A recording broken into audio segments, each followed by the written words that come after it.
నిశ్శబ్దంగా నువ్వు భరించిన బాధ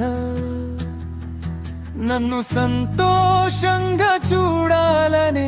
ఆశ